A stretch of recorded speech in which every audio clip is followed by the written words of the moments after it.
ఎన్నిసార్లు ఆయన చిత్తానుసారంగా నేను బ్రతకపోయినా, ఎన్నిసార్లు ఆయనను అవమానించి, ఎన్నిసార్లు ఆయనని బాధ పెట్టినా ఆయనని మాత్రం నేను విడువను అని ఎంతమంది చెప్పగలుగుతారు? I know you might have brought so much shame. దేవుని నామంలో అవమానకరమైన కార్యాలు చేస్తారు. దేవుని నామంలో ఎన్నో దూషకరమైన కార్యాలు చేస్తారు. దేవుని మోసపరిచారు, లేకపోతే వెన్నుపోటు పొడిచారు. యూదా ఇస్కరియోతు వల్లే పక్కనే ఉంటూ మోసం చేసిన వారు ఉన్నారేమో. కానీ దేవుడు ఏమంటున్నాడు తెలుసా? ఉన్న పాటున రండి, నన్ను గట్టిగా పట్టుకోండి, హోల్డ్ ఆన్ టు మీ.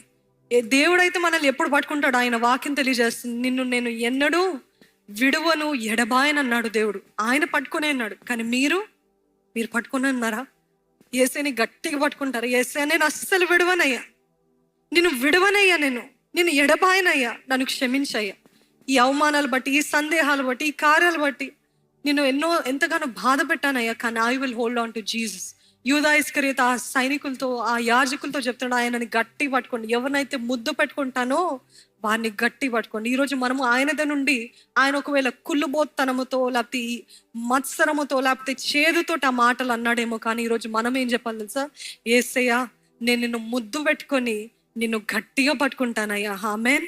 నిన్ను గట్టిగా పట్టుకుంటానయ్యా, ఎందుకంటే నువ్వు లేకపోతే నేను లేనయ్యా. దేవుడు మనల్ని ఎన్నోసార్లు పాపం నుండి విడిపించాడండి. ఆ పాపం నుండి విడిపించేంత వరకు గట్టి పట్టుకున్నారేమో. పాపం నుండి విడిపించబడిన తర్వాత మరలా యథావిధి జీవితం అన్నట్లయితే జాగ్రత్త.